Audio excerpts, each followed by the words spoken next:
Hello, Jeff. Hi, Rabbi. How you doing? Baruch Hashem, and you? Yeah, Baruch Hashem. What can I say? How was your trip? Weren't you in America? I was in America last week. Yeah, it was great. I attended the Kinus. Good, good. With 5,000 other rabbis. 5,000. If you find me in the picture, you get a prize. Hi, Rabbi. Hello, Kent. How are you? Good, and you? All I good. can. Baruch Hashem. I'm Mark. Has Jeff. summer arrived in Cape Town yet? Today. It's actually very hot in Cape Town. Hi, Rabbi. It's actually like a note, whatever. Johannesburg is still cold. And it's already the end of November. I don't know when summer's going to come. So if I come to Cape Town in the middle of December, can you promise me a summer? I can promise you a summer. And more electricity than you're getting now. Okay, thank you. All right, so we'll give it a minute. You see the text on the screen, yeah?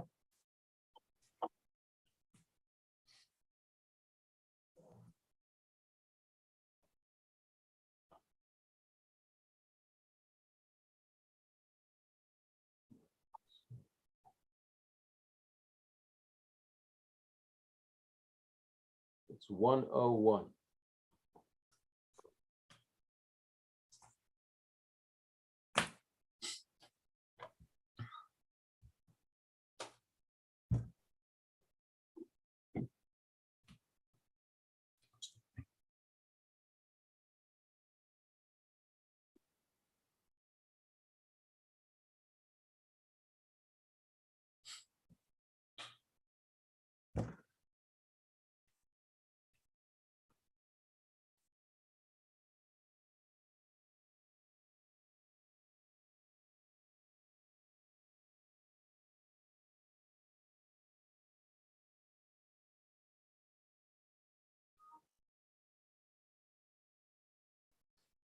Okay, let us commence. Mitzvahs aseh, it is a positive commandment to pay your workers their wages on time. It's obviously the menschliche thing to do, But not only is it, if you're a mensch, even if you're not a mensch, you still have to keep the law. So it's a very serious law. People are not aware of this. I must confess that I myself have, on rare occasions, but it has happened a few times, forgotten to pay my staff at the end of the month, my domestic staff. And they're very respectful and very polite and very humble. And it took a day or two until they mustered up the courage to remind me gently. And I was terribly embarrassed. So that's even though I have it diarized in my diary, these things happen. So it's actually a very, very serious mitzvah, and there are multiple violations involved if we fail to do so. So, Deuteronomy 24:15, on the day it is due, pay him his wage. If an employer delays payment, he violates a negative biblical commandment of the Torah. Do not let the sun set without him receiving it. In fact, okay, the good news is you don't get lashes. Lashes are administered only if you do something against the law. Here, it's passive. You haven't done anything. You failed to do something. And furthermore, it can be corrected. You make it up. You give it, you pay it. So lashes are not something that you will get for this. But what does it mean, do not let the sun set without him receiving it?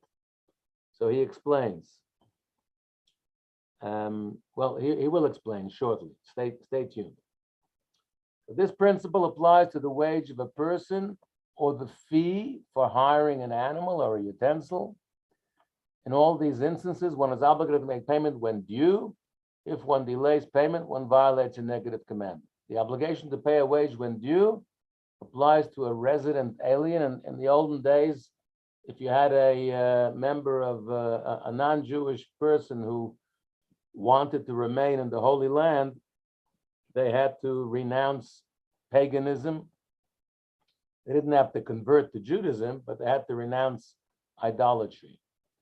That they would be called ger toshav, or a resident alien. Then they could continue to reside in the Holy Land, but we would not allow them to reside and to practice idolatry. Whenever a person withholds the payment of a worker's wage, it's as if he's taking his very life from him, his soul from him. What does the verse say? Don't delay payment because ve'elav hu nosei et nafsho. Because of it, he puts his life in his hand. Meaning, for the worker, it's his food. It's his basic sustenance. If he doesn't get paid, he can't buy food. He can't pay the rent. He can't live. He could die of malnutrition or something.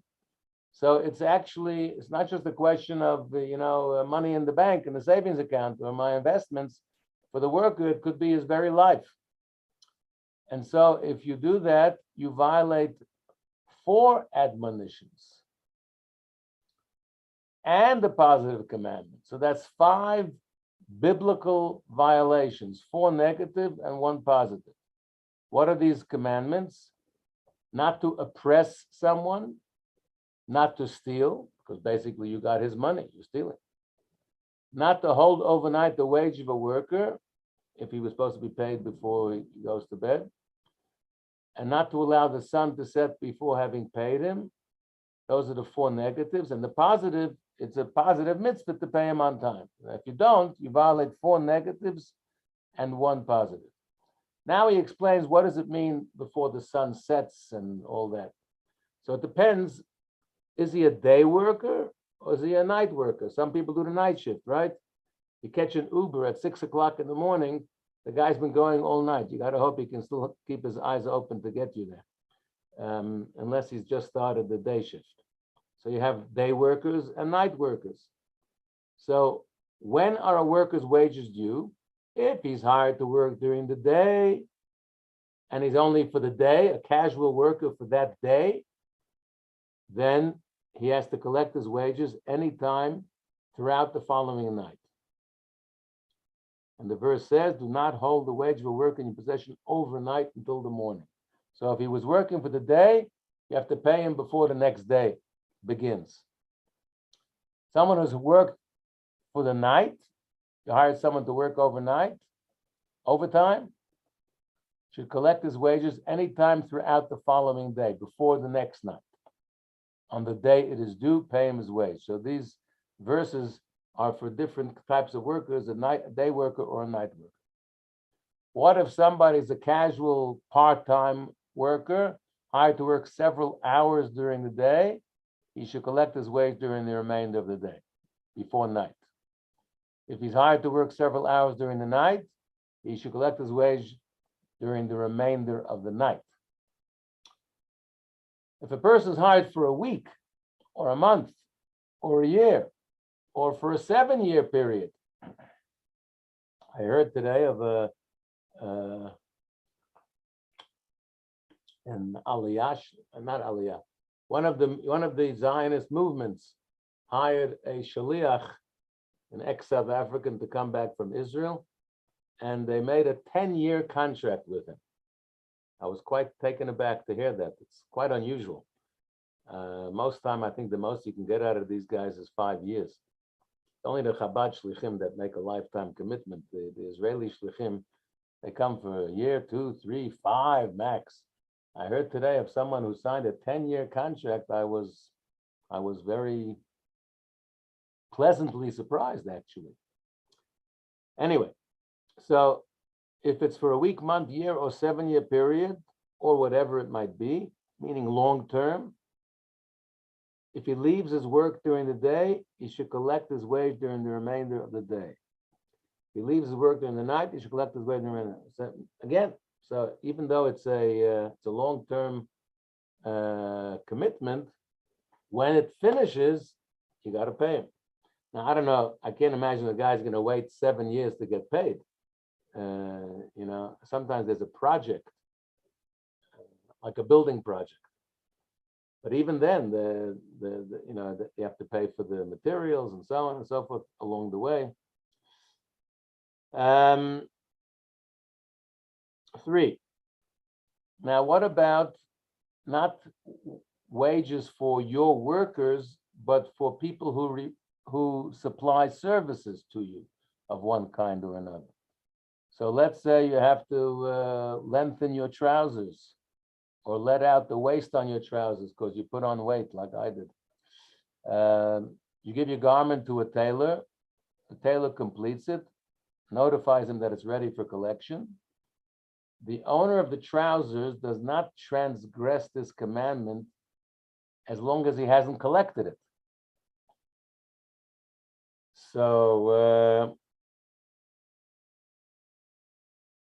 if the tailor returned the garment in the middle of the day, he has to pay him before the sun sets on that day. What about contracting work?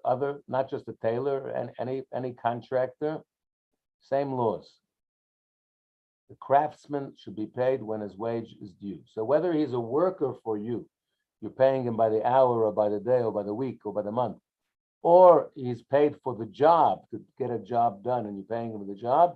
When the job is done, you have to pay him. I'll just add that, to the best of my knowledge, he doesn't talk about it here because they didn't have in the Rambam's days, they didn't have this thing of 30 days terms, 60 days, 90 days, 120 days. But if an agreement is made between the worker or the service provider and the employer or the person who's getting the services done, if an agreement was made that its payment is due in 30 days, then that's fine, because it's made by both parties. But if no special arrangements are made, then as soon as the job is done, and as soon as he's finished his work schedule, he has to be paid. Now, what if a guy says to someone else, takes an agent. Okay, today we have employment bureaus, right? You're looking for, or you have personnel agencies. They have their own contracts, but let's say in the olden days, they didn't have a contract. So he tells someone else, a third party, to go and hire workers for him. So A tells B to go hire C to work for him. And the agent tells the workers that he's hiring, I'm just the agent. The employer will pay you, not me. Then neither the employer nor the agent transgress the prohibition against delaying payment. The owner is not culpable because he does not hire them. The agent is not culpable because he does not benefit from the worker's activity. He told him the boss is responsible. However, if the agent did not tell them explicitly that the employer is responsible for your wages, then the agent is considered to have hired them and he will transgress if they're not paid immediately. The employer does not transgress his prohibition unless the worker demanded payment and he did not give it to him. If, however, the worker did not demand payment, or he demanded payment and the employer did not have the money to pay him at that time, or he directed the worker to another person who accepted the responsibility of paying him, the employer is not culpable. So that's, again, if no other arrangements were made. But if the arrangement is made that you get paid at the last day of the month or the 25th of the month, as many people have the custom here, then if you delay that, you're going to be liable. When a person delays payment of the worker's wages until after they are due, he is liable to pay him immediately. Okay, so now let's say he missed payment on the right time. He was supposed to pay him on Friday, and he didn't get around to it for whatever reason. Now it's Monday, and the employer thinks to himself, you know what? I missed the right time. So I'm in violation already. So I may as well wait till next Friday. That's wrong. You have to pay him as soon as possible. And every day that you delay paying, you're in further violation. So if a person delays payment until after due, he's liable to pay him immediately at the first opportunity thereafter. Although he's already violated the positive and the Nev mentioned above, because throughout the time he continues to delay payment, he continues to transgress the rabbinic commandment as alluded to by Proverbs. Don't tell your friend, come back tomorrow and I'll pay you. And you keep draining him a cup, ducking and diving. Come back tomorrow, come back Monday, come back next month, as unfortunately happens. Sorry to say, I myself am battling with a certain fellow who owes me money, and not only has he not paid, but he doesn't even take my calls. So I'm not sure what to do about that, but that's just to tell you that these things happen even to rabbis. 6, the following rules apply whenever a worker who was hired in the presence of witnesses demands payment from his employer. Oh, okay, now, if he has witnesses, okay, so the worker or the contractor, the tailor, whatever it might be, the builder, has witnesses that they agreed to a certain amount that he's going to pay him. And the worker or the contractor comes and demands payment. And the owner says, what are you talking about? I paid you already. The Talmud is full of such cases. The worker says, you never paid me. So now who do you believe? It's my word against his. Who do you believe? So generally speaking, the sages, the rabbis, gave a preference towards the worker rather than the employer. Why? Because it's very possible that the employer could have had a lapse of memory.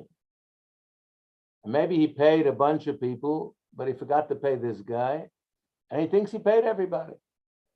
He's not necessarily lying and trying to duck and dive, but he thinks he paid him, but he didn't actually pay him. So on whose memory can we rely more, the worker or the employer? So the rabbi said, probably the worker. Because to who is it more important? For him, it's his very livelihood. It's his basic sustenance. So surely he is going to remember if he was paid or not paid. Whereas the employer might have a lot of employees and a lot on his head, and he might not remember. It's not as important to him as it is to the worker. So therefore, the rabbis were more partial to believing the employee rather than the employer. But that's if there's witnesses. If we know for a fact that this, so he says here, whenever a worker who was hired in the presence of witnesses demands payment, and the owner claims to have paid, and the worker says he never got it, our sages ordain that while holding a sacred object, like a Torah or tefillin, the worker takes an oath that he never received his wages. If he's prepared to take that sacred oath holding a Torah, which is serious, it's a grave thing, then he may collect his wages according to the laws governing all those who take oaths, and then may collect their due. So sometimes the worker takes an oath and collects. Sometimes we'll see in a moment that the employer can take an oath that he paid him and not pay. We'll soon see the differences. And there's different kinds of oaths, as you may have learned already. There's a biblical oath and a rabbinic oath. Holding a Torah and taking an oath is a much more grave type of oath than a rabbinic oath, Shvuas Heses it's called. So, the rationale, as I already explained, is that the employer is busy managing his workers and the worker is pinning his soul on his wage.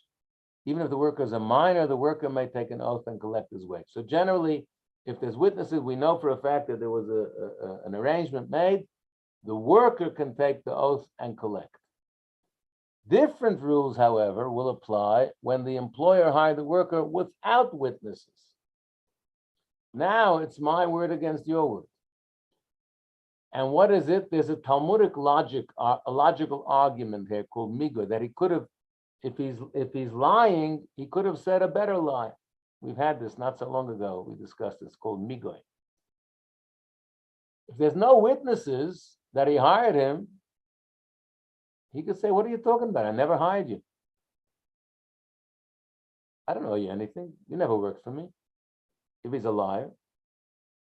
But if he acknowledges that you worked for him, but he says, "I paid you," so we would believe him on the grounds that he could have denied that he hired him in the first place because there was no witnesses. So when he says, "Yes, I hired you, but I paid you," then we would believe him, or believe him more than the worker, and the employer will take an oath, a rabbinic oath called Shvuas Heses, or a scriptural oath, a biblical oath, if he admits partially. He says, "Where's the 1,000 rand you owe me?" "What do you mean that? I paid you 500. I only owe you 500. That's called moide b'miktzas, where he admits to a partial claim. Then we already have more reason to believe the worker, because now we know that he did hire him and he owed him money. The only question now is how much.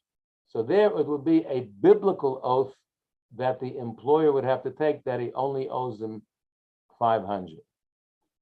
And if there's only one witness, it has no consequence. It's as if there's no witnesses. Similarly, if the worker demands payment after the day after which is waiting, he's not demanding payment when he finishes work. He delays coming to ask for payment. Now, this is something that counts against the worker. Why did he wait? So if he comes after his wages are due, then we follow this following principle. A person who wishes to expropriate money from a colleague must prove his claim. It's a classical Talmudic statement, Hamoitzi mechaveroi olav haraya. If you want to take something from someone else's possession, the onus of proof is on you. If I come to you and I say, hey, that jersey you're wearing, that's my jersey. Where'd you get it? The guy's wearing his own jersey, and suddenly somebody accosts him in the street and says that's his jersey. Do me a favor. It's your jersey. Prove it. I'm wearing it. The fact that I'm wearing, what is it? What I say in secular law, the line goes that possession is what? 9/10 of the law or something. Did I get it right? Possession is 9/10 of the law, something like that. Yeah. So, That's right. so in Talmudic law, it's the same. If you have possession, we have every reason to believe that it's yours. You claim it's not yours, you stole it or something, prove it. So you come along and say, where's the money you owe me? If it's not on the day you finished work, you already have something against you, and you're going to have to prove that you worked for him and he owes you. This applies even if there are witnesses that the employer hired him, because maybe he paid him already. If he doesn't prove his claim, the employer may support his claim, again with a rabbinic oath, and be freed of liability. If the worker proves, however, that what are you talking about? I finished work for you last week. I've been hounding you every day since last week. I've been asking you for the money, and you haven't paid me. So if he can prove that he's been continuously asking for payment, then the worker can take the oath and collect his wages. So let's say the worker performed the work on Monday, all day Monday. So when should he get paid? Ideally, Monday night. Tuesday, it's already too late. Why didn't he come Monday night when he should have been paid?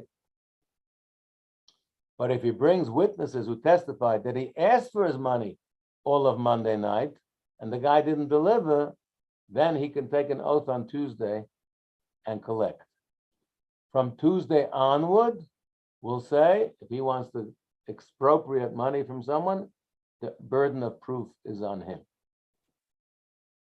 Similarly, if he has witnesses who testified that he had demanded his wage until Thursday, he may take an oath and collect the rest of the day on Thursday. So as long as he has witnesses that he's been asking him for the money regularly and the guy hasn't delivered, then he can still, the employee may still take the oath and collect.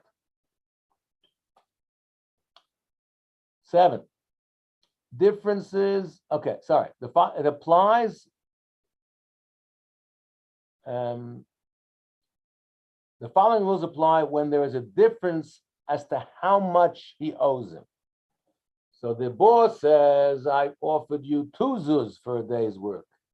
The worker says, what are you talking about? You promised me 3 zuz. So the sages did not entitle the worker to support his claim with an oath. Instead, they said, you want to expropriate money, you have to prove your claim. If the worker did not prove his claim, even though the employer already gave him the 2 zuz he admitted owing him, or he says, here's your 2 zuz, the employer must take an oath holding a sacred object like a Torah. And then he can get away with 2 zuz. And the rabbis said he must take an oath so that the worker should not be frustrated that he thinks the Torah law is favoring the employer. We're making him take a sacred oath. We're not taking your claim lightly. Have no fear. When does this apply? When the employer hired the worker in the presence of witnesses who did not know the wage they agreed on, 2 or 3.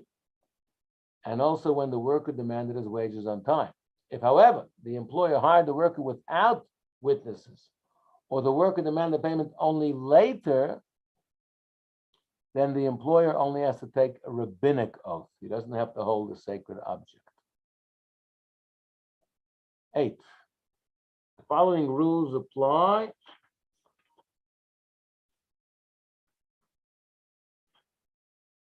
when a person gives a garment to a tailor to mend, and a difference of opinion arises concerning how much he owes him. The tailor says, you promised me 2 zuz. The guy says, I promised only 1.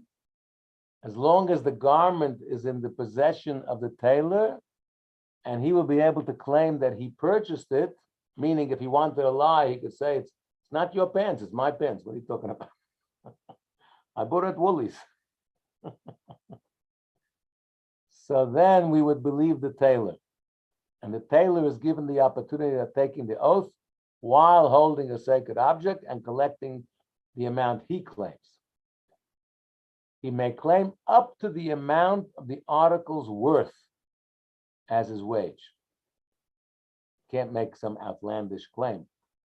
Nobody's going to pay to fix a pair of pants for an amount more than buying a new pair of pants costs.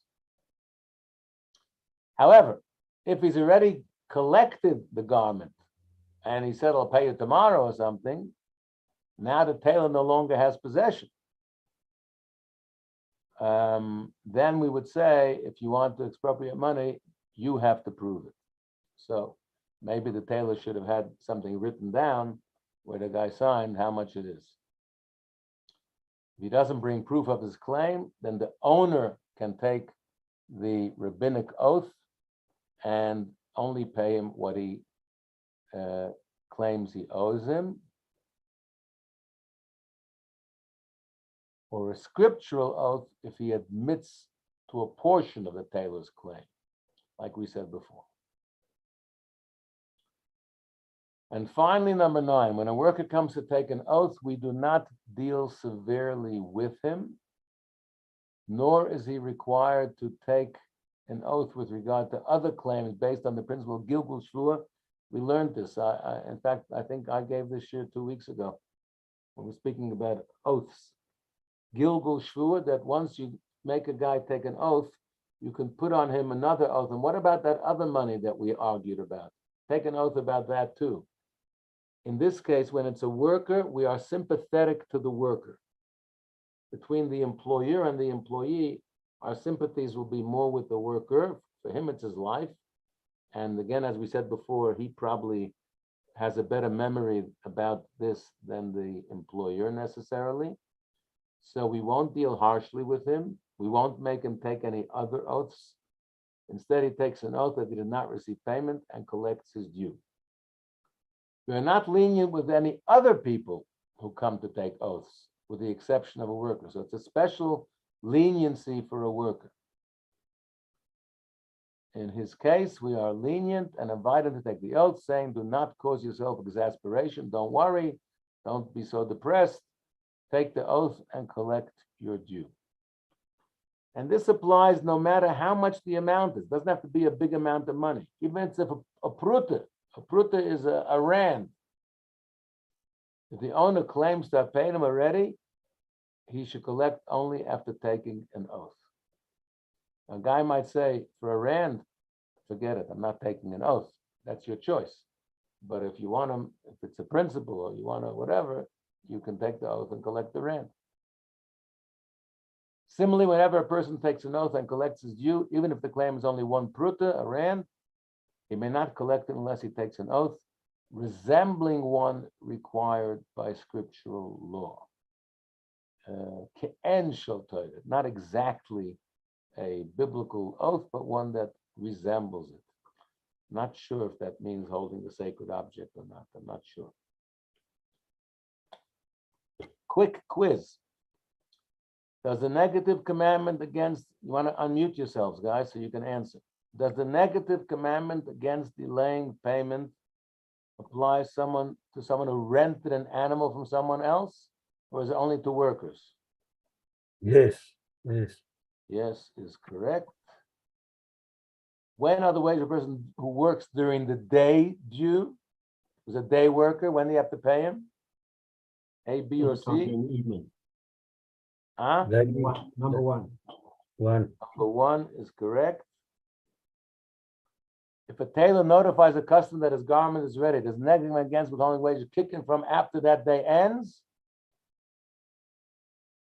No. No. When does it kick in? When he collects the garment. Correct. And 4, if there were witnesses that a person was hired and he claims a few days after his job ended, he was never paid, what is the law? Who takes the oath, the employee or the employer? Hmm.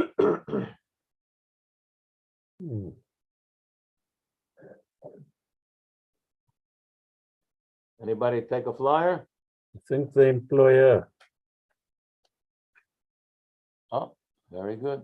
Why? Because it was a few days after. Yes. If it was at the time, then the employee would be able to take the oath and collect. Any questions? Okay, so it's the 28th of November, I think. Yeah. Yeah.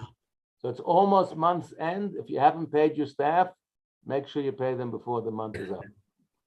Yeah. Hope to see you next week. Sei Cheers, gesund. everyone. Bye-bye. Thank you, Thanks, Rabbi. everyone. Thanks, everyone. Yes. Bye-bye. Cheers. Thanks, guys. Cheers.